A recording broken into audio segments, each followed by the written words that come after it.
friend, we're honored to have President Trump. We're honored under the sponsorship and guidance of His Royal Highness to celebrate a U.S.-Saudi and a Saudi-U.S. relationship that is 92 years old, about how we move from an oil-based economy to an innovation-based economy powered by wonderful technologies that definitely you're one of the pioneers in this industry. We just showed to His Royal Highness some of your Optimus robots, and to President Trump. Let's talk about that. Tell me about them. Yes, so we just showed several of our Tesla Optimus robots to His Highness and President Trump, and I think they were very impressed. In fact, one of our robots did the Trump dance, which I thought was pretty cool. The YMCA, yeah? Yeah, to YMCA.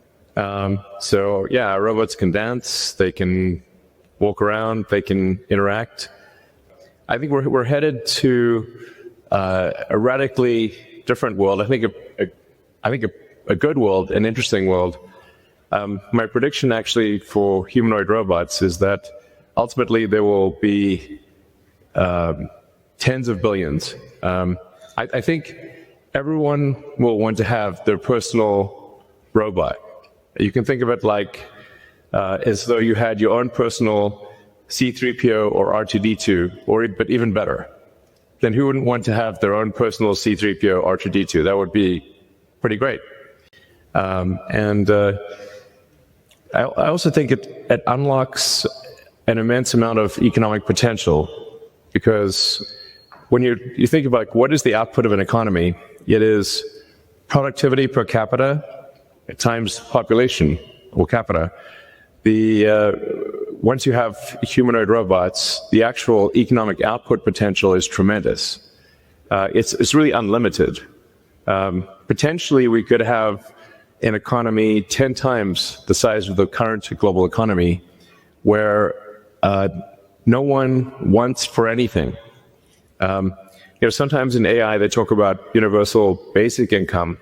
I think it's actually going to be universal high income, where anyone can have any goods or services that they want.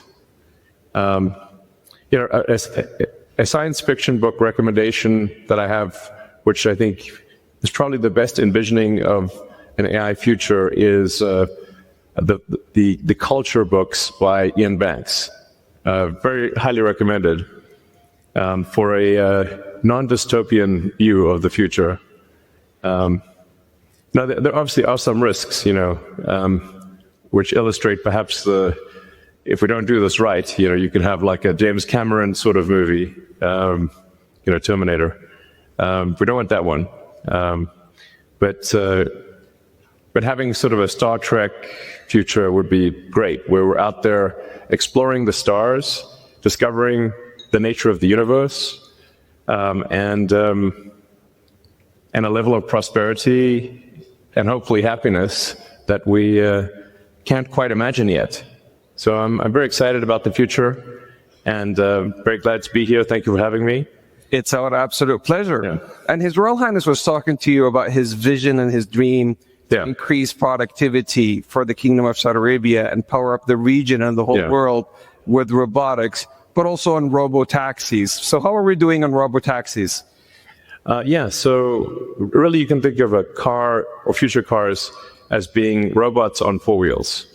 And, I think it would be very exciting to have autonomous vehicles here in the kingdom. Indeed. If you're amenable. You heard it here from Elon. He's bringing his robotaxi to the kingdom. Yeah.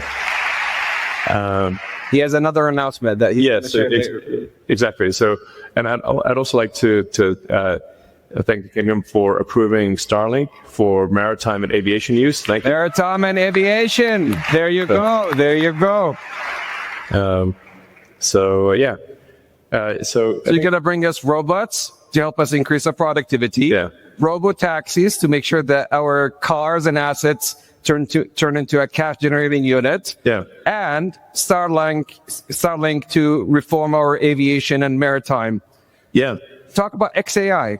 Absolutely. But I should want to mention also something that may be worth considering is tunnels. The Boring Company. I have this company called The Boring Company. which sounds kind of boring, but it literally bores tunnels.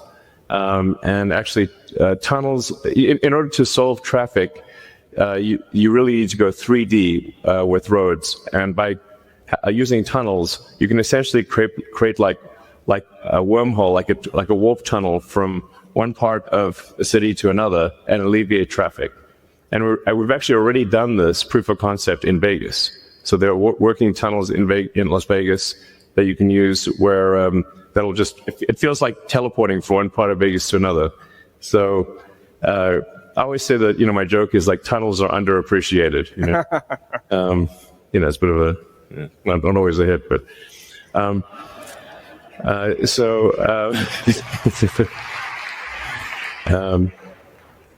yeah, and then XAI is just trying to solve general purpose artificial intelligence. The goal with XAI is to have a maximally truth-seeking AI. And it's important to be maximally truth-seeking AI in order to understand the universe. Mm-hmm. So the goal of XAI is understand the universe, to understand what is out there, where's the universe going, where did it come from, what questions. In fact, I think maybe the biggest thing is what questions do we not know to ask? Once you know the question, the answer is usually the easy part. So the goal of XAI is to help understand the universe and that's the goal. And help people answer any questions along the way, of course. But that's my philosophy. My philosophy is one of curiosity, just trying to understand the nature of reality. So I know you had a long day, but we also have the Honorable President and His Royal Highness Musaidi hitting the stage soon. Yes. So this is a historic day, a partnership about how we could join hands together, as we have joined hands in the past 92 years, on building a factor-based economy to help the world and power up 20% of the energy mix, which is very critical today to the AI intelligence age, the digital age, and how we have reformed, and with the intelligent age. And we could not be more appreciative of having a lifetime partner and a friend like you, Elon, to the kingdom. Thank you. Joining hands on XAI, Starlink, and robotics and Tesla. Thank you so much on behalf of the whole kingdom. And we look forward to continue the partnership. Thank you. All right. Thanks, everyone. Thank you. Thank you. All right.